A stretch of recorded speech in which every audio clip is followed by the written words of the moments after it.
La Voix des Bulles présente le One A Club, le podcast BD trimensuel qui souffle le chaud et le froid sur la BD. Ça ouais, mais là, en plus, tu vois, il a copié le truc, il est mal. Non, mais c'est bien. Il a mal dit. Ah, c'était bien. Ouais, mais ouais, mais il a mal dit. Ouais, il a mal dit. Mais c'était bien. Ouais, enfin, c'est de la copie quand même. Il a mal dit. Après, il paraît que c'est la meilleure forme de. Comment ça s'appelle de la copie, de mimétisme, c'est la meilleure forme de flatterie. C'est ça. Voilà. Donc, je me sentais flatté. On peut voir ça comme ça. Ouais, on va dire ça. On peut voir ça comme ça. Coucou les gens, je mettrai le lancement de ce podcast original, le lancement original de Thio en fin d'émission. Un petit effort de montage juste pour toi, parce que je sens que tu vas encore te vexer et franchement ça me ferait mal parce que mon lancement était très bon. Voilà. Non, mais ça peut vraiment te faire mal physiquement. Ouais, je sais. Je suis One A Pied, je suis là pour vous accueillir au One A Club, un podcast qui va vous parler de 4 bandes dessinées. Et pour m'accompagner, nous avons donc Thio, notre charmant chroniqueur multisplit. Alors le split c'est là-bas. Moi Ouais, enfin en ce moment c'est le spleen. Hein, mais, moi c'est zéro split. Moi je sauve la planète, donc je n'utilise pas de split. Voilà. Voilà, Thierry qui cherche désespérément un climatiseur. Enfin un truc pour me refroidir, hein, même des glaçons ça passe. Hein, Enfin, ça passe. Et Guillaume qui, pour refroidir, nous propose plutôt une arme à feu. Je suis fatigué. Ouais. Aujourd'hui, Là, justement, ça va refroidir sec. nous allons vous parler de l'intégrale du cycle 1 du Tueur, de Père Fictif, des tomes 1 et 2 de Brume, de Craig Freeman numéro 2 en version Perfect Deluxe, je sais plus comment ils veulent dire. Réédition. Voilà. Et si nous en parlons, c'est parce que nous avons des gens qui nous soutiennent sur Tipeee, tipeee.com/La Voix des Bulles. Donc on ne remerciera jamais assez Matt Descas, Chevonne, Warloff, Stéphane, Cobal et Boob. Franchement, Mais moi j'aimerais bien remercier nous, on est- de nouvelles personnes. Oui. Tu vois, des gens qui apporteraient une espèce de vent de fraîcheur sur notre compte en banque. Ouais. Alors, je recrute à la librairie, hein, j'en parle et tout, je demande aux gens de venir, mais en fait, ils restent pas. On raconte beaucoup trop de conneries. Ah ouais, merde. Ah, c'est pour ça. Non, par contre, il faudrait qu'on fasse une espèce de bannière poster ou un truc qui puisse afficher à la BDerie. Ouais. Tu sais, Ouais. genre sur toute la baie vitrée devant, quoi. Et on prend une photo de Guillaume comme ça avec un Devant doigt devant toi. la bouche qui est tu aimes la BD, viens nous écouter. Avec un micro comme ça. Je crois que l'espace pub est fini, mais tu as raison, il faudrait que d'autres personnes viennent nous soutenir, ça serait un grand plaisir. Et donc, Thierry voulait être refroidi, et oui. il va nous parler du Tueur de Matt au scénario et Luc Jacomon au dessin et à la couleur, sorti chez Castorama pour 30 €, en tout cas pour cette intégrale. Et oui, parce que c'est une réédition d'une première version de l'intégrale. C'est un premier tome qui regroupe les 5 premiers tomes en fait du Sachant cycle que la du première Tueur. intégrale, il n'y avait que 3 tomes dans la première version. C'est ça, alors que là il y en a 5. Bref, donc Et c'est j'espère. format comics. J'espère quand même qu'ils vont sortir la suite de cette version-là de l'intégrale et que c'était pas juste un coup de pub parce que à partir du moment où le film, dont on parlera un petit peu plus tard, est sorti sur Netflix, ben voilà, donc j'espère que c'était pas qu'un coup de pub éditorial et qu'on aura vraiment la suite de l'intégrale parce que, je spoil, je veux la suite. Alors pourquoi je veux la suite ? C'est le moment d'en parler. Donc nous allons parler d'un tueur à gages, un tueur à gages solitaire, froid, qui tue ses victimes de façon extrêmement méthodique, il est sans scrupules, il n'a aucun remords. Il est très précis, il est organisé, il se répète régulièrement, plusieurs fois par jour, les mêmes règles qu'il s'oblige à respecter. Respecte le plan, anticipe, n'improvise pas, ne fait confiance à personne, ne mène que le combat pour lequel on te paye. Bref, rien de personnel, prends la thune, envoie une balle et tu te casses. D'ailleurs, c'est pas forcément une balle, hein, parce qu'il est quand même spécialisé dans on tue, mais parfois on s'est même pas rendu compte que la personne est tuée. Bref, c'est quand même un grand professionnel. Et donc ce grand professionnel, on est à Paris, il fait une longue préparation pour aller tuer quelqu'un, et donc il nous raconte tout ça, c'est un grand professionnel, et puis et en fait il rate son truc. Il rate son coup, et là c'est le début des emmerdes. Parce que vu qu'il rate son coup, il s'enfuit, il essaye de récupérer un peu ses affaires, il rentre chez lui, alors chez lui c'est à l'autre bout du monde, dans la Pampa, etc. Et Venezuela. Comment ? Au Venezuela. Ouais, c'est Venezuela, République Dominicaine, je sais plus, parce que Au je mélange Venezuela. un peu entre la BD et le film. Là, si tu veux, Venezuela. Et, Dans ton résumé, c'est l'impression que j'ai. Ouais. c'est là que c'est compliqué quand même. Parce qu'on vient piocher après des éléments du Parce que j'ai pas vu le film et il y a des trucs que je reconnais pas par rapport à la BD. Ben, c'est mais parce voilà. que dans la BD, tu les as, mais ponctuellement distillés un poil plus tard dans les autres tomes. Parce que comme je disais, donc il y a 5 tomes en réalité. Donc le premier s'appelle Long Feu. Et donc il rate, il s'enfuit et quand il rentre chez lui, ça s'est pas bien passé à la maison. Je peux pas trop en dire non plus. Dans le suivant, L'Engrenage. Voilà. il- On mélange un peu tout là quand même. Non. C'est pas dans mon feu. Hein. Parce que en Ouais. fait, dans le premier, en fait, alors d'une part, il rate pas la cible, Ouais. mais ça merde un peu dans la façon de faire. Ben, Ouais. j'avais Et plus il rentre, le bouquin. il rentre au se fait Venezuela, Il se fait surprendre en fait et il manque de manquer son coup. mais il y manque arrive. pas. Mais ensuite, il rentre au Venezuela. Attends, il y arrive dans le premier tome. Oui, Ouais. Ah, bien sûr. C'est un professionnel. parce que c'est le Mais tueur. C'est juste Ah que oui, c'est ça. comme ça ça y est. se passe pas exactement comme c'était prévu, en fait, ça l'oblige à sortir un peu des sentiers battus. C'est ça. Il sort des sentiers battus et c'est ça. Dans le deuxième, il est en cavale. Destination Cayenne, on le retrouve ensuite au Venezuela. Il s'est refait, il a récupéré, Il il s'est s'est un refait peu la cerise, c'est refait, il important, s'est refait la cerise. Et il est même accompagné d'une fille absolument superbe avec laquelle il semble être couler des jours heureux. Et il apprend qu'un gringo est arrivé dans le coin pour prendre des informations sur lui. Et donc il aime pas, il est censé être absolument invisible. Et donc, il se trouve que ce gringo, c'est un flic qui s'appelle Laporte et qui l'a pris en filature depuis le coup de Paris. Dans le troisième tome, qui s'intitule La dette, il peut pas couler sa petite vie tranquille dans son coin. Après la dernière étape qu'il a eue à Paris, il espérait avoir un petit peu de calme, mais malgré toutes les précautions qu'il n'a cessé de prendre pour être un peu tranquille, il est pieds et poings liés au bout d'un moment. Il est obligé de s'acquitter d'une espèce de dette qu'il a contractée vis-à-vis de la mafia colombienne.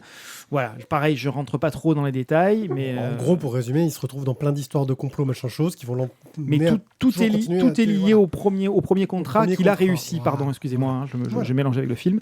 Tout est lié au premier contrat qu'il a effectué sur Paris.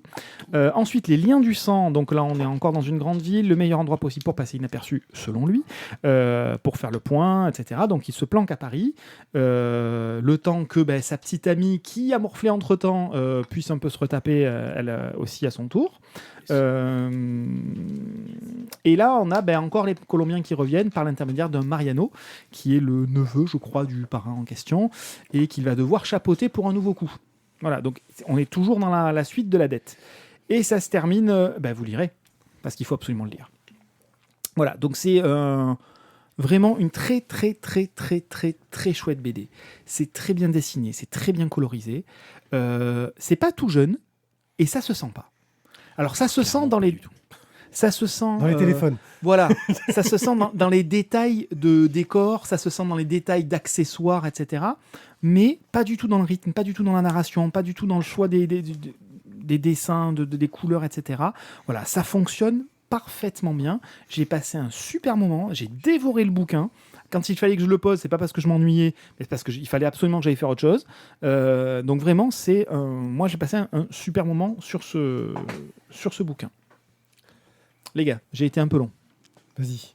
Alors du coup, c'est tout frais pour toi. non mais c'est cool parce que déjà de ce que tu m'as dit, c'est-à-dire que je peux commencer à regarder le tueur sur Netflix et je peux faire des paris avec ma femme pour lui dire si ça va marcher ou pas. Comme ça, bim, je peux gagner. Oui, pardon, du coup, comme j'avais plus la BD sous la main, j'avais pas le début du premier tome et je suis resté Voilà. collé au fil. Bon, donc du coup, ça c'est cool.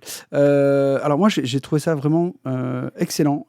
Alors, comme il y a un peu une mise en abîme quand même du tueur, dans un épisode à un moment où ils sont dans l'avion avec Mariano, où il dit justement, Mariano lui dit mais pourquoi est-ce que les tueurs sont toujours représentés comme des mecs froids, calculateurs, ils sont trop bien, alors que nous en fait, les bandits, les Colombiens, on est toujours représentés comme des vendeurs de drogue. ouais, des gros teubés presque limite. Mais finalement, ça se drôle parce que c'est exactement comme ça qu'il est représenté. C'est le tueur froid calculateur, c'est le crocodile quoi, c'est l'animal à sang-froid, qui est son animal fétiche un petit peu. Et ce qui est, je trouve vraiment très très bien, c'est un scénario qui n'est... Alors, tu peux supposer, on va dire, quelques trucs, mais dans tous les cas, tu seras quand même surpris du déroulé. Parce que c'est pas un Columbo, quoi. Tu n'as pas toutes les infos, mais on ne te sort pas des trucs qui viennent de nulle part. C'est vraiment bien ficelé, c'est bien mené. Je vois une super histoire. Vraiment, Le Tueur, ça m'a bien botté. Et pareil, je l'ai lu, je l'ai commencé, je crois, mardi soir, je l'ai fini mercredi matin. Il n'a pas dormi. Si, j'ai dormi. C'est un peu long à lire. Guillaume. Écoute, très agréablement surpris. Une BD que j'avais pas lue jusque-là parce que, carrément, elle tournait sans moi. Et je m'attendais pas du tout à tomber dedans et à accrocher. Donc, je pense que si vous aimez les bons polars, il faut y aller. Moi, j'ai particulièrement aimé la narration où une majorité de l'histoire se passe dans les phylactères. En fait, on est souvent en voix off, et j'aime bien ce côté un peu comme Mémoire d'un tueur, en fait, quoi. On a de l'action malgré tout, mais j'ai vraiment beaucoup aimé ce côté, cette narration, ce choix de narration. Et moi, je pense que ça vaut largement le coup, si vous ne l'avez pas lu, d'aller là-dedans. Ce premier cycle est une vraie réussite. Et je pense que faut absolument y aller, quoi. J'étais en train de rechercher la date de première parution. 25 novembre 1998 pour le premier tome. Ouais. Ça a plus de 25 ans, le bestiau, quoi. Je me souviens. Ouais. Et franchement, on a des BD de 25 ans d'âge qui ont salement plus morflé que ça. Ah non, c'est clair. Mais on me dit que c'est sorti hier, ça marche, quoi. Ouais, peut-être pas hier, mais avant-hier. Faut pas regarder les téléphones, effectivement. La narration, moi je te rejoins sur le côté voix off qui marche plutôt bien, qui est très bien écrite. C'est pas évident d'écrire une bonne voix off, et là ça marche très bien. Aussi du côté que tu as parfois l'impression qu'il est en train d'essayer de s'auto-persuader de ce qu'il se raconte à lui-même, ce qui est plutôt bien amené à ce niveau-là. Il a un tournant de sa vie, quoi. Il est clairement en train de se remettre en question sur beaucoup de choses. Sur le dessin, moi j'aurais un reproche sur le dessin. C'est que les meufs, on dirait des meufs de manga, ils changent de coupe de cheveux et c'est une autre meuf. C'est un peu le problème, je trouve. Oui, c'est vrai qu'elles sont un peu stylisées, avec des grands yeux comme ça. Voilà. Et, moi, j'ai trouvé ça un peu dommage parce que tout le reste marche super bien. Les scènes, on va dire, de grosse violence, il y a un travail sur le redécoupage de la case en plein de petits morceaux. Je sais pas comment ils travaillent. Est-ce qu'on parle d'un truc de 98? Je sais pas s'ils travaillaient en numérique pour redécouper ces planches, les casser en petits bouts, ou s'ils devaient redessiner, parce qu'il y a vraiment un travail sur les dessins où jouer avec des photocopies. C'était les tout débuts du numérique en 98. Je suis pas sûr qu'ils l'aient bossé comme ça. Voilà, ou jouer avec des photocopies ou ce genre de trucs-là. Mais en tout cas, il y a un effet qui marche super bien sur ces scènes-là où l'image est vraiment surdécoupée sans que ce... Voilà, moi j'ai vraiment adoré, j'ai passé un excellent moment et ça me donne vraiment envie aussi de lire la suite. Alors j'en parle comme ça. Il y a un spin-off qui est lui pour le coup plus récent qui s'appelle Le Tueur Affaire d'État. C'est pas un spin-off, c'est la suite. Alors, je dis spin-off, on est hors série, c'est-à-dire il y a une première série et là c'est une deuxième série qui recommence avec un tome 1 qui a été édité à partir de 2020 et où on a déjà 5 tomes si je me trompe pas, 1, 2, 3, 4, 5 tomes, c'est ça. Le dernier étant paru beaucoup plus récemment puisqu'il est paru en octobre 2023, c'est-à-dire quasiment au moment de la réédition de cette intégrale. Ah oui, aussi couverture de l'intégrale qui est une couverture manche-sangère, il a changé de lunettes sur la couverture et ça franchement c'est nous tromper totalement. Trompette. Bon, moi je mettrais un coup de cœur, mais moi je mets un coup de cœur. Voilà, si vous suivriez tous. Allez, je vous suis. Mathieu? Je pense que juste pour son choix de lunettes, c'est pas possible. Le coup de cœur est validé.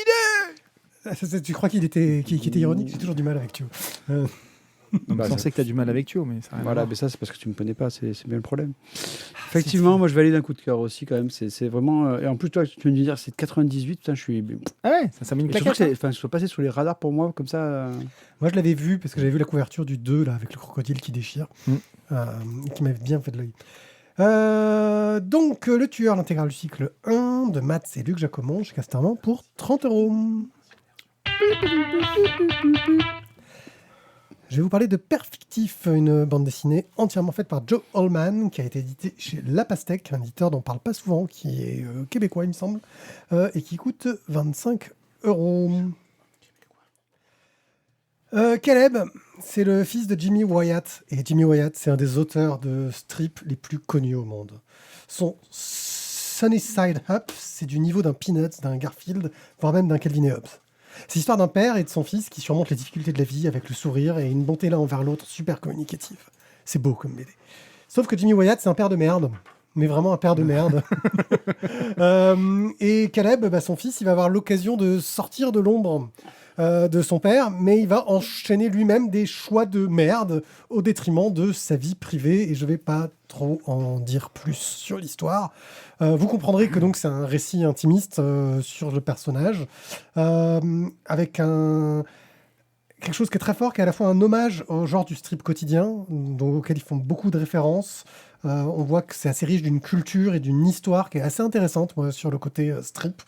Mais c'est aussi une histoire de succession, aussi bien artistique qu'humaine, et qui reste dans le côté indé assez classique comme genre, mais qui, sur moi, a plutôt bien marché. Graphiquement, on est vraiment dans un style indé US, tout ce qu'il y a de plus indé US. Ça mêle le dessin au trait noir, assez caricatural, rehaussé avec des couleurs assez vives. Et puis au milieu, il y a des facsimilés de strip quotidien, avec les notes dans les marges, avec tout ce côté-là, qui est très réussi, qui fait vraiment, on imagine ce personnage qui ne vieillit jamais, que tu vas le lire dans les journaux américains. Moi, je trouvais que c'était vraiment une œuvre qui reprenait des thématiques super classiques, mais sous un angle plutôt rafraîchissant pour tout amateur de la bande dessinée en tant que médium. Maintenant, si on n'est pas sensible à ce que j'appellerais le petit plus de ce genre d'histoire, c'est ce rapport à la bande dessinée et à cette bande dessinée particulière qui est la bande dessinée de strip. Si on n'est pas intéressé par ce genre-là, je ne suis pas sûr qu'il n'y a pas peut-être des BD du même type qui serait plus intéressante, qui serait plus intéressant de fouiller. En tout cas, moi, j'ai passé un excellent moment avec ce père fictif.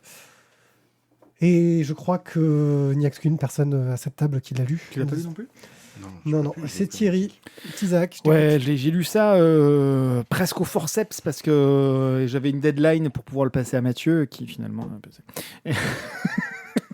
Et donc cette pastèque, écoute, cette pastèque, c'est l'éditeur. C'est édité chez Pastèque. Fallait qu'il la fasse. Ah ok. J'y suis allé très volontiers parce que Pierrick me l'a vendu en me disant ça c'est ta cam, vas-y à fond. Et effectivement c'est ma cam. Alors après, ça n'empêche pas des longueurs.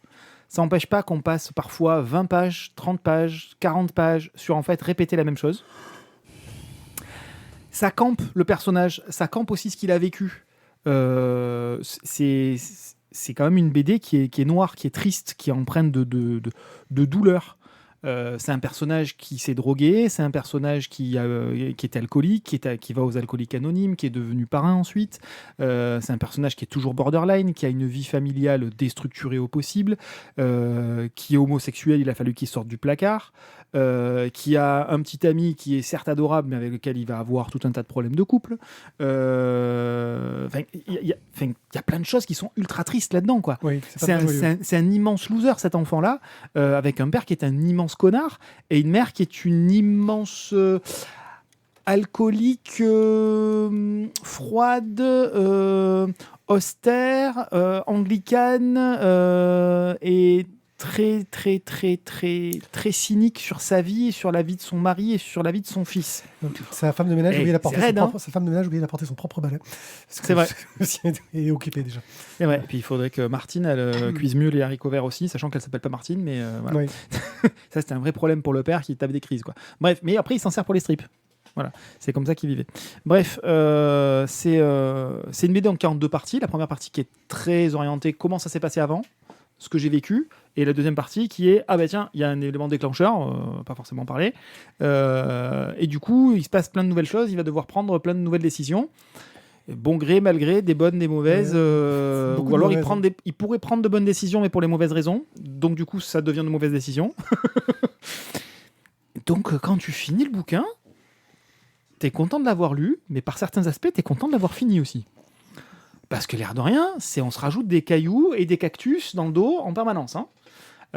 Donc voilà, c'est un bouquin comme l'a dit Pierrick, qui est très intéressant sur le versant strip, la culture du journal papier, ce qu'il devient aussi aujourd'hui, c'est l'une des problématiques qui est posée.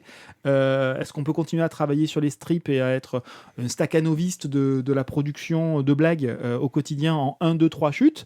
Voilà, c'est une vraie question qu'on peut poser aujourd'hui.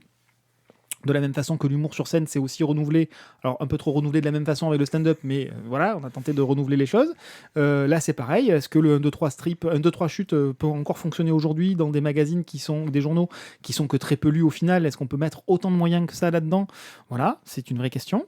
Donc voilà, donc il y a plein d'aspects. C'est un bouquin qui est extrêmement riche, qui par certains aspects est très lent, mais que j'ai trouvé très intéressant. Je peux pas dire que j'ai pris du plaisir, mais par contre, qui est un bouquin super intéressant. Voilà. Donc une franche réussite. Maintenant, il faut savoir à quoi on s'attend quand on attaque un petit marathon, parce que je sais plus, il fait quand même 250 ou 300 pages. Bon nombre de pages, voilà. Donc voilà, C'est une pour ça belle que édition, c'est pour ça que je pensais à toi. papier épais, le style graphique qui est ce qu'il est, mais il est parfaitement bien réalisé de A à Z. Il n'y a pas de cas de niveau en dessous. Les choix de couleurs, les choix de cadrage, alors que c'est un gaufrier classique 3x3, ultra classique. La seule chose qui change de temps en temps, c'est qu'on a intercalé une bande de strip qui fait 4 cases en plein milieu. Mais c'est du extrêmement classique, mais très bien foutu. Voilà. Donc, un vrai livre bien travaillé, bien réussi, mais qui n'est pas forcément un vrai plaisir. Donc, c'est pas pour tout le monde. Donc, voilà. Vous savez où vous allez mettre les pieds si vous le prenez. Perspective de Joe Holman chez La Pastèque pour 25 €. Sancho, ça me donne envie. Pardon. Oh, c'est pas grave. J'ai appuyé sur le bouton. Mais ça donne. dans la Mais séance, oui. en fait, là, de vous entendre en parler, ça te donne envie de le lire. Bah tiens, regarde. D'accord. Ça, c'est bien. Voilà, peut-être que je le lirai. Et tu dois me le rendre demain. Voilà. Plus que les Daredevil, tu vois. Alors, graphiquement, c'est pas exactement Ouais, pareil. Daredevil est un peu plus chiadé, mais bon, voilà, j'en conviens. Votre histoire. Donc, on va parler de Brume, scénarisé par Jérôme Pellissier, dessiné par Karine Hinder, colorisé par Jérôme Pellissier, un scénariste coloriste. Un scénariste coloriste, absolument. Oui, mais parce que le monsieur, il vient pas de l'édition basiquement. Chez Glénat pour 12,50 € le tome. Et je sais, c'est Thio qui nous en parle? Ouais, c'est Thio, alors, ouais. on fait simple. C'est ça. On fait ça de manière collégiale. On quoi. fait simple, coup de cœur, c'est atomique, c'est à acheter. Les 2 tomes, c'est de la bebon, changez rien. Voilà. Ah, mais voilà, en fait, c'est un truc, c'est facile de faire une chronique Ouais, là-dessus. t'as vu Et 2 tomes, on aurait pu en mettre 12. Hein. Ouais, ça marche. Voilà. Bon, Donc, alors c'est qui c'est extrêmement rare quand même d'avoir du coup de cœur comme ça, franc, massif dès le Ouais. démarrage. Hein. C'est vrai, c'est vrai. Donc, Brume, qu'est-ce que c'est? Alors, donc, on va parler donc de Brume, qui est une petite fille adoptée par un gars, je ne me rappelle plus le nom, je suis désolé. Moi non plus. Mais c'est pas grave. Donc, elle est adoptée par un gars, et en fait, elle est très rigolote, cette petite Brume, elle est espiègle, elle est un peu casse-cou. Elle a du caractère. Elle me rappellerait quelqu'un quand même, avec ce petit caractère à la con, là. Un peu têtu sur les bords, tu vois. Mais... Et au centre Et du aussi. aussi.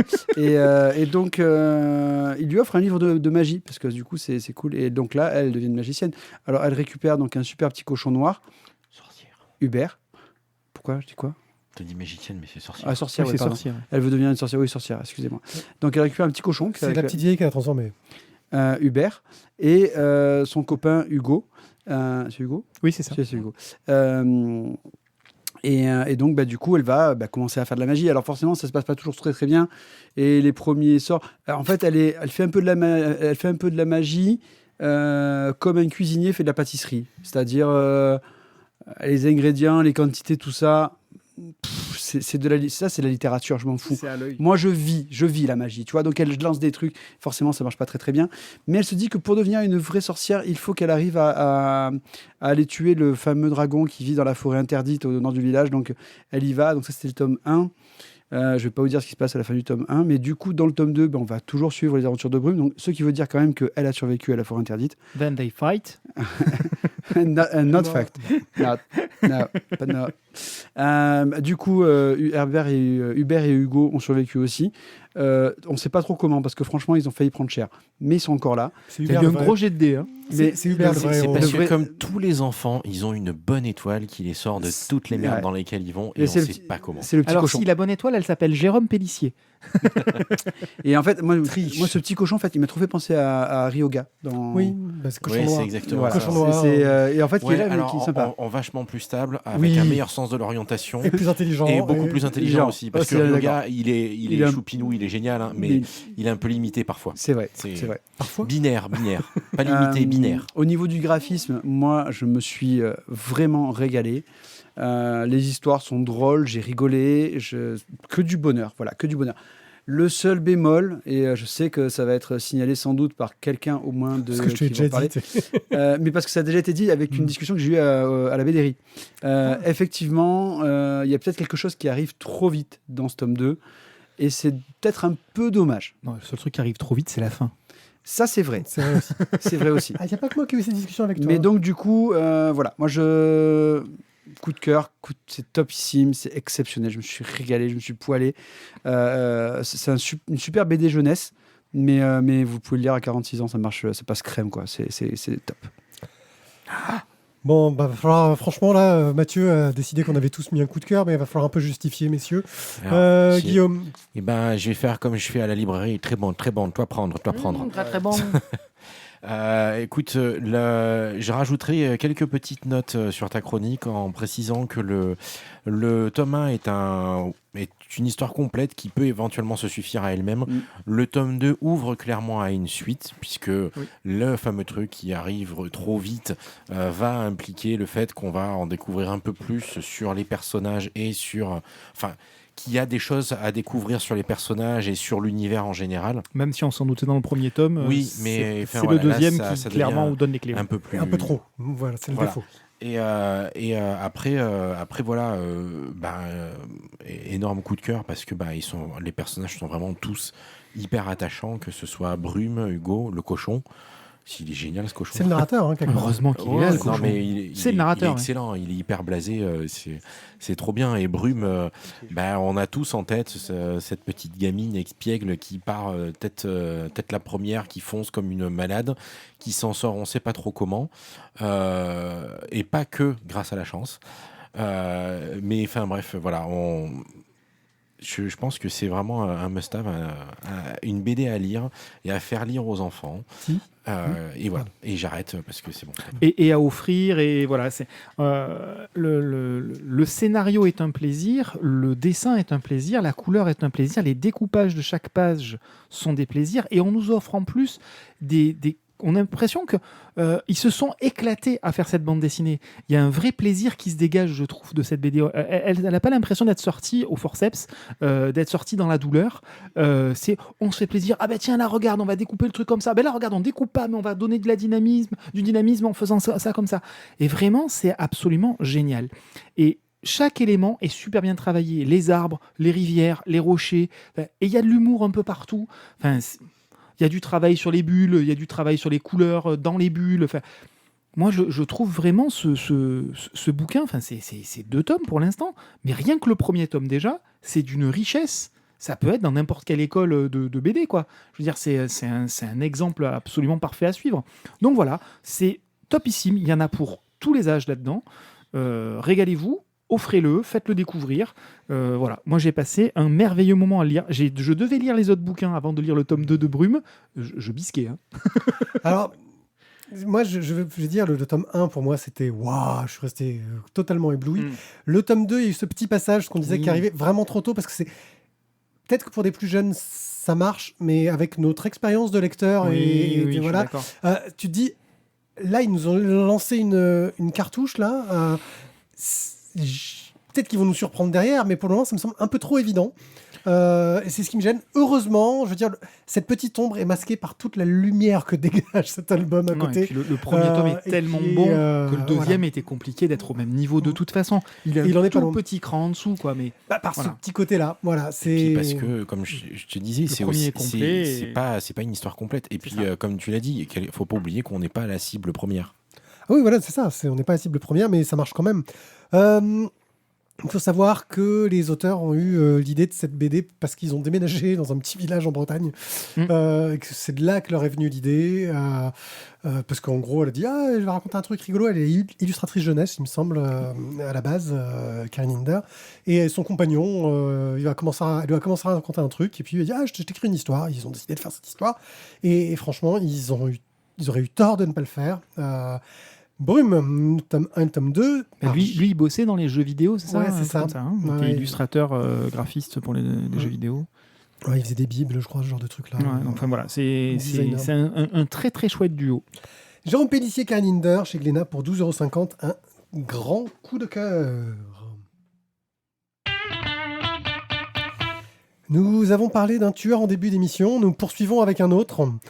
Craig Freeman, le tome 2 en perfecte édition par Kazuo Koike au scénario et Ryoshi Ikegami au dessin. Ça va être compliqué de montrer les planches à l'intérieur. Glénat, 14,95 €. Entre la violence et le sexe, ça va être... on est Peggy, quoi. Ah bon, tu trouves ? Bon, alors je vais laisser la couverture. Voilà. Donc, le Crying Freeman, tome 2. Pourquoi on parle du tome 2 alors qu'on a déjà parlé du tome 1 ? Simplement parce qu'il y avait une grande question à la fin. On avait bien aimé le 1. Voilà, déjà on l'avait bien aimé. Et la grande question, c'était de savoir si on allait enfin avoir la suite qu'on n'avait jamais eue en France. La réponse est oui. Il y a même un tome 3, c'est trop cool. Bref, Tu l'as en boutique ? Oui. On continue à suivre les aventures de Ryo Inomura. Il change 3 fois de nom là, dans le tome 2. Dans le tome 1, il rencontre une femme une femme le voit assassiner quelqu'un d'autre, donc il faut s'en débarrasser. Et puis finalement, ça va pas se passer exactement comme il fallait. Et puis, en fait, peut-être qu'il a besoin d'une compagne. Et puis, voilà, s'il veut cette compagne, il va falloir qu'il abandonne sa vie normale, qui est sa couverture, pour accepter de devenir le chef des 108 dragons, la fameuse mafia chinoise. Et voilà, donc ces péripéties continuent. Il va maintenant falloir prendre la tête de cette mafia, de cette famille, avec tout ce que cela implique. Je vais pas tout vous raconter l'histoire, ça n'a pas de sens, mais clairement, comme ça se passe en général dans les histoires de mafia, il y a des morts, il y a du sexe, il y a de la violence, il y a de la vengeance. Voilà, ça va pas être hyper original par rapport à ça. Par contre, ça reste bien gratté, ça reste bien raconté. J'admets qu'il y a un gros effet nostalgie parce que j'ai découvert, ça fait partie des premiers mangas que j'ai découvert à l'époque, il y a plus de 20 ans maintenant. Et je vous emmerde, je suis vieux. mais voilà, je suis très content d'avoir ça. Ça me fait très plaisir de le revoir dans cette belle édition. Et surtout, je suis très content qu'il continue la publication de ce qu'on n'avait jamais eu en France. Voilà. J'ai été un petit peu refroidi parce que Mathieu était moins chaud sur ce deuxième tome de Crying Freeman. Il n'a pas lu. Comment je peux être pas chaud? J'ai pas lu. Ah, mais j'ai cru que tu m'avais dit que tu n'étais pas fan du deuxième tome. Ah, ben je veux pas être pas fan. Tu vois, je suis rentré dedans de cette façon-là. Parce qu'en fait, j'ai lu ni le premier ni le deuxième, donc du coup, voilà. Bouh. Et donc, si vous voulez. Princess Bride. Quasiment jusqu'à la fin, j'ai adoré ce deuxième tome de Crying Freeman. La fin qui donc ouvre sur le troisième tome, je suppose, et des problématiques en Afrique, m'a laissé un petit peu plus perplexe. Voilà, j'étais moins... Ouais, l'enchaînement entre les 108 dragons et la partie Afrique, du coup, wow, ça vient d'où? Ça sort d'où? Et puis, le petit épisode là qui est en noir et rouge, voilà, je l'ai trouvé un petit peu... Ça vient du mode d'édition à la base. Oui, non, mais c'est pas parce que c'est sur noir et rouge. C'est juste cette transition-là, je l'ai trouvé un peu moyenne.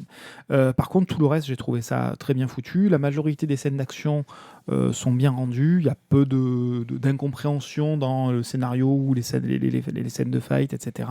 C'est assez fluide de ce côté-là. De temps en temps, je ne sais pas pourquoi, j'ai la sensation que notre personnage principal, là, Crying Freeman, il est court sur pattes. T'as pas eu cette impression de temps en temps quand il est en plein pied? Il a l'impression que par rapport au haut, au torse, au fait qu'il doit en jeter et machin, et en fait il a l'impression qu'il a des jambes un peu courtes. ça peut, ouais. Hein, il y a des fois, effectivement. C'est vraiment le truc où de temps en temps tu fais t'en imposes un peu moins comme ça. Voilà, parce que sinon, même quand il se fout à poil, quand il est en slip, etc., en mode Beaucoup. Voilà, mais c'est pratique bien, comme tenue, tu vois, les vêtements ils gênent pas comme ça. C'est bien pour les mouvements. C'est ça. Non, c'est honnête, il est franc du collier quand il se bat. Oui, puis ça balance pas entre les jambes. Donc voilà, donc moi je l'ai passé un très bon moment, ça se lit très vite, c'est très fluide. Donc voilà, c'est une bonne suite au premier tome. Et ben c'est moi qui ai dû te dire que pas du tout le tome 2. J'étais resté, mais vraiment, voilà. En Mais gros, pourquoi tu veux que vous connaissez l'expression Jump the Shark Non. dans les séries télé? Ça, c'est Happy Days, mon gars. C'est dans Happy Days. En gros, ils expliquent que n'importe Fonzie. quelle série, à un Fonzie, moment quand il donné, saute au-dessus des requins. en faisant du ouais. surf. Non, du ski nautique. Du ski nautique, oui. Dans chaque série, il y a un épisode où elle va trop loin dans ce qu'elle raconte et où c'est Happy Days, l'exemple, c'est Fonzie qui saute au-dessus des requins en ski nautique. Et là, à un moment donné, le gars, il saute dans l'eau et il arrive, en battant des pieds, je sais pas comment, à soulever le requin tout seul, etc. Et là, j'ai fait, putain, ça y est, ils ont voulu trop en faire, ils ont sauté le requin, et presque littéralement. Non, mais en fait, c'est le requin qui a sauté. Ouais. C'est quelque part. Non, mais... C'est peut-être justement un clin d'œil à Happy Days. Parce que c'est le requin qui saute finalement. Ouais, Bon. il se fait sauter en l'air. Quoi. On était, pour moi, sur une histoire qui était une belle histoire de tueur romantique, avec de la mafia, de la violence, ce que tu veux. Et ce tome 2, ça devient un petit peu grotesque sur pas mal d'aspects. La société des 108 dragons, les personnages secondaires, comment ça... Enfin, on gagne en côté grotesque, ce qui est pas inintéressant en soi, mais c'est pas du tout pour ça que je voulais lire la suite de Craig Freeman, en fait. Dans mon souvenir, parce que j'avais lu un bout de la suite, je me souvenais que la fille allait se faire tatouer, qu'elle allait devenir elle peut-être aussi une tueuse, etc. Et j'avais ce souvenir lointain, et là je regarde le truc, je fais... Mais ça devient de plus en plus n'importe quoi, où chaque nouveau méchant arrive avec sa nouvelle super arme, et tu dis, mais en fait, oui, je sais ce que ça me rappelle, ils n'ont pas travaillé sur Ken le Survivant, eux, à un moment. Voilà. Et je t'avoue que j'ai eu du mal à ce niveau-là, parce que je trouvais que ça a perdu ce charme et cette poésie qu'avait le tome 1. Et j'ai été... pas mal déçu, ce qui n'empêche que c'est magnifiquement dessiné, que c'est superbement raconté, mais... Alors, juste comme ça, pour vous dire, moi je feuillette, donc je vois la couve. Très honnêtement, et je le trouve très chelou quand même, le Freeman, parce qu'il a un super six-pack, mais par contre, il a un oblique qui est quand même vachement gras. Ce qui n'est pas logique en soi, parce que normalement, quand tu as un six-pack comme ça, c'était bien sec. Mais là, l'oblique, il est quand même bien Ouais, rond. mais parce qu'il est de côté. Ouais, il est de côté. Bon, Non, mais après, C'est sinon- parce qu'il fait que les abdos, il fait pas les obliques. Ah, ok, d'accord. Et ensuite, là, j'ai Demoiselle Yeti. On est dans chez Lou ou... Non, alors Ouais. c'est censé être.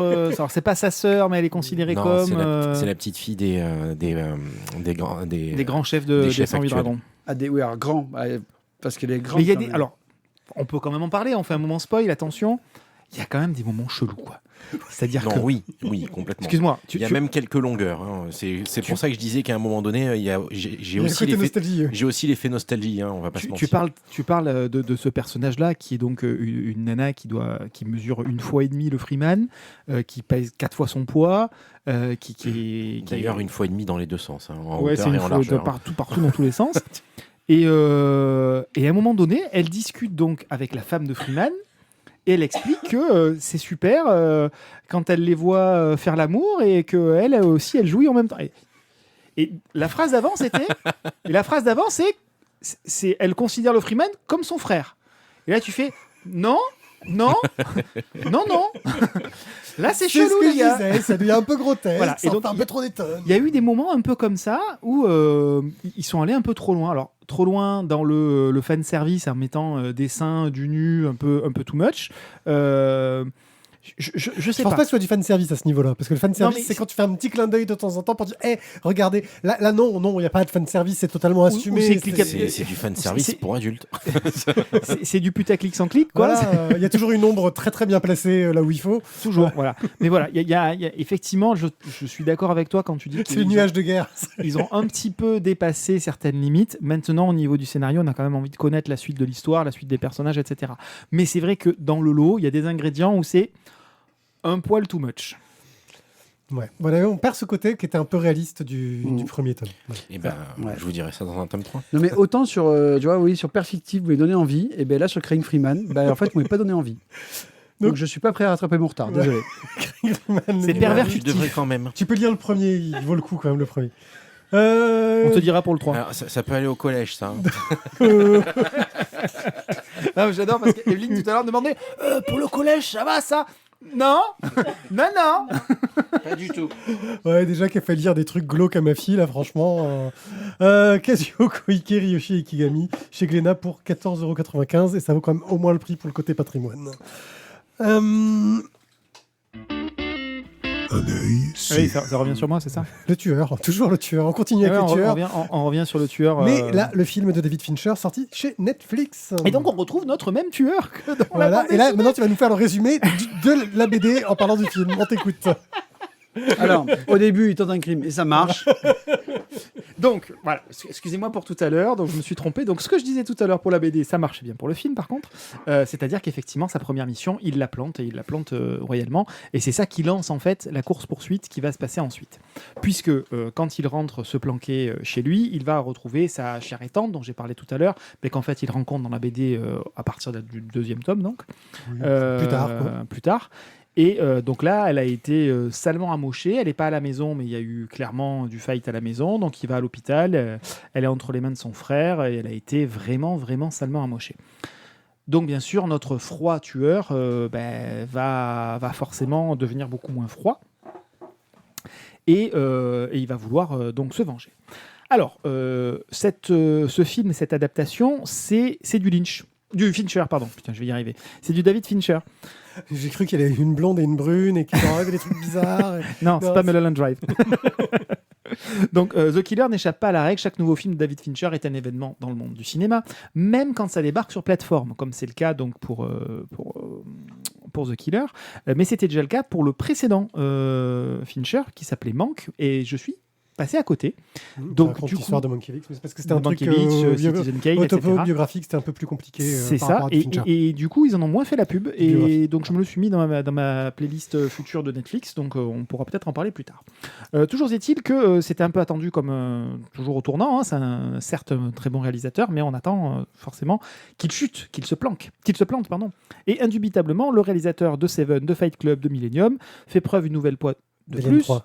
D'une maîtrise technique absolument impressionnante, au niveau d'un placement de la caméra qui est absolument millimétré, au niveau de la photographie que j'ai trouvé absolument génial, un montage extrêmement rigoureux, un découpage qui est parfait pour l'action, qui rend une grande lisibilité dans toutes ces scènes, justement, une grande fluidité, à l'image de son protagoniste principal, qui est froid, qui est calculateur. Fincher a lui aussi été froid et calculateur. Il a élaboré, une fois de plus, un thriller des plus efficaces, redoutable lors des quelques séquences d'action et de tension absolument haletantes. Dans un rôle presque muet, il fait la voix off quand même. Il fait la voix off. Michael Fassbender revêt, avec un naturel déconcertant, le costume du tueur à gages. Un peu intimidant, mais pas tant que ça non plus. Ça grimpe en tension petit à petit. Il arrive à avoir ce côté aussi mec lambda que dans la BD. Ça fonctionne très bien au démarrage. C'est comme ça qu'il se présente. Il explique même dans le détail comment est-ce qu'il s'habille pour ressembler à une espèce de touriste allemand. Où est-ce qu'il va manger. Sandales et chaussettes. Pas loin. Mais le Bob, il fait beaucoup. Où est-ce qu'il va manger pour justement passer totalement inaperçu. Le McDo, ça fait la dose de protéines, ça coûte pas cher, tout le monde va y manger, etc., etc. Donc on est vraiment dans la construction de ce personnage-là qui est très longue, cette séance de présentation, puisque ça dure entre 20 et 30 minutes en fonction de ce qu'on met dans la phase de présentation. Donc il y a au moins 20 minutes que sur cette phase-là, donc ce qui est quand même assez conséquent pour présenter le personnage principal. Et c'est très très très très lent. C'est la phase d'attente. Tout en voix off. C'est très long. C'est vrai que tu t'es endormi la première fois. En gros, quasiment le premier tome, quoi. Quasiment. Puisque le premier tome, c'est presque que ça, en fait. Voilà. Oui. C'est Petite séquence finale. Puis, ouais. C'est une grosse mise en place. Et donc, Michael Fassbender réussit quand même bien à endosser ce costume-là, tout en s'accordant de temps en temps des petits décalages comiques, impromptus, vraiment de l'humour froid, et ça fonctionne, à mon sens, très bien. Il y en a un peu dans la BD aussi. Ouais. Oui, ouais, c'est vrai aussi. Donc ce grand acteur multi-récompensé, moi je vous avoue qu'à la base j'y suis allé au-delà de la BD qu'on m'a offerte pour Michael Fassbender. Il a joué dans Prometheus quand même. Oh, oui, mais il le fait très bien. Il a joué dans Assassin's Creed aussi. Il a joué dans Assassin's Creed et il le fait très bien. Pardon. Non mais il joue toujours très bien. Vous pouvez dire ce que vous voulez du film après autour, mais il joue toujours très bien. Donc pour moi, il assume presque à lui seul la responsabilité de porter ce rôle-là et de porter le film en entier, parce que les personnages secondaires quand même sont eux très très très secondaires. et je vais pas dire dispensable parce qu'on en a besoin pour la trame scénaristique, mais ils sortent pas vraiment du lot, sauf Tilda Swinton. Moi, Il sort toujours du lot, il a Ouais, fait. elle sort toujours du lot. J'ai adoré le face-à-face qui est court, qui est pas énorme. Il y a beaucoup de non-dits, c'est beaucoup dans l'atmosphère. Et on attend le moment où ça va partir en quenouille. Et donc voilà, c'est joué sur la tension, sur une corde de piano extrêmement tendue. C'était vraiment magnifique. Le film est plein de partis pris, qu'on peut aimer ou non, dans la lenteur de certaines scènes, dans l'omniprésence des réflexions en voix off du tueur, dans le manque de lumière de certains lieux, de certaines scènes d'action notamment, dans la banalité du personnage ou dans la critique à peine voilée et pourtant pleine de contradictions de la société de consommation, de la société aussi totalement déshumanisée dans laquelle on évolue. Pourtant, les changements dans la psyché du personnage, du tueur, sont là. Ces contradictions sont criantes de parfois en devenir risibles, mais c'est extrêmement bien montré. Et c'est ça, au final, qui nous permet de nous attacher un petit peu à ce personnage-là, parce que ça le ramène un peu plus dans une humanité du kidam lambda. On pourrait parler des mouvements de caméra, on pourrait parler des scènes d'action, tout dans la pénombre, la caméra qui bouge à chaque fois que ça prend un impact, alors que d'habitude Fincher est vraiment que sur la caméra fixe, prend pas trop de caméra à l'épaule, etc. Il y a plein de moments où, par le travail du cinéaste, on sent l'évolution du personnage. Et voilà, j'ai trouvé que c'est... une fois de plus, un très très beau travail de Fincher côté cinéma. Bien sûr que c'est un film qui a des défauts, mais à mon sens, les défauts, les critiques qui sont souvent faites sont finalement en lien avec la BD, en lien avec ce qui se passe dans la bande dessinée. Sauf que la bande dessinée, c'est une série en X tomes. Là, c'est un seul film, c'est un one-shot. Et donc, c'est compliqué d'aller comparer les deux. Est-ce que ça n'aurait pas valu le coup d'en faire une série ? Ça aurait été magnifique d'en faire une série. Ceci étant dit, avec un film qui sert d'ouverture comme celui-là, il y a carrément moyen d'aller ensuite proposer une série post-film. Il faut se payer Fassbender, quoi. Il faudrait se payer un Fassbender. Bref, pour moi, c'est un film qui est parfaitement réalisé, qui est très cohérent au regard de la bande dessinée, qui a le mérite de porter à la portée du plus grand nombre, parce que c'est diffusé sur Netflix, et pas que dans les salles obscures, au prix du billet de cinéma aujourd'hui. C'est un choix aussi qui est ce qu'il est. On peut le reprocher à Fincher, mais moi, personnellement, j'ai passé un excellent moment, même si on peut y trouver des défauts.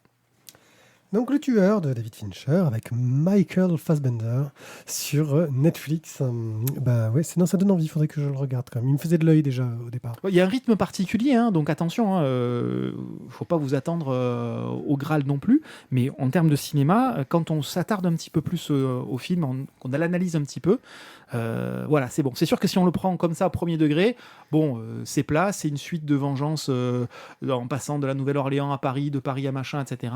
Et la structure est assez répétitive, donc je cherche, je tue, je cherche, je tue, je cherche, je tue, ou je cherche, je dégomme. Mais au final, la partie cinéma est vraiment très bien foutue. Merci Isaac.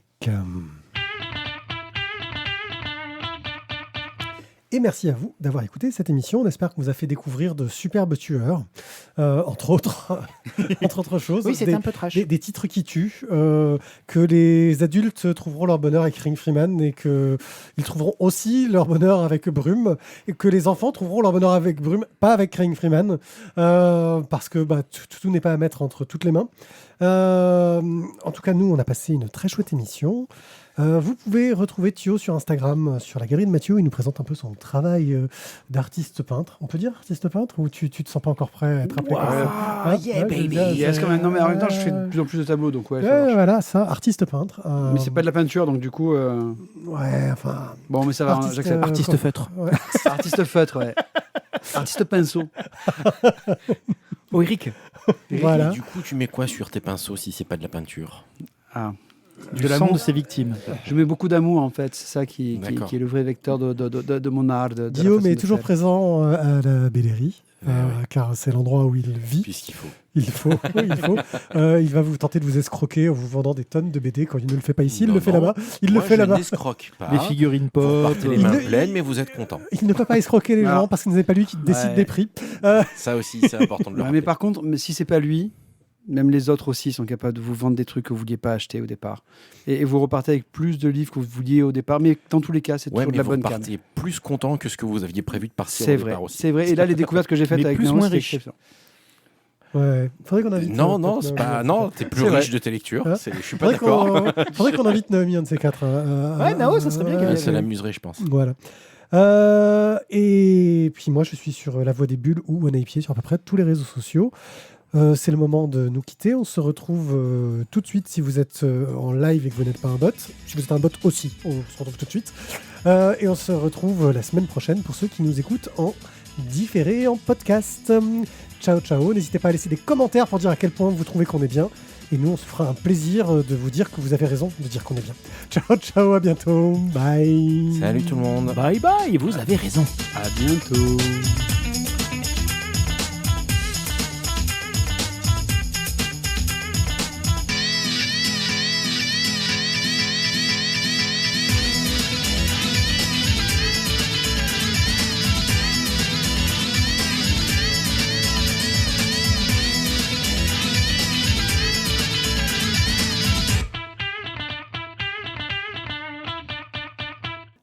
La Voix des Clims présente le One Eye Club, le podcast BD qui vous rafraîchit l'été et vous réchauffe l'hiver.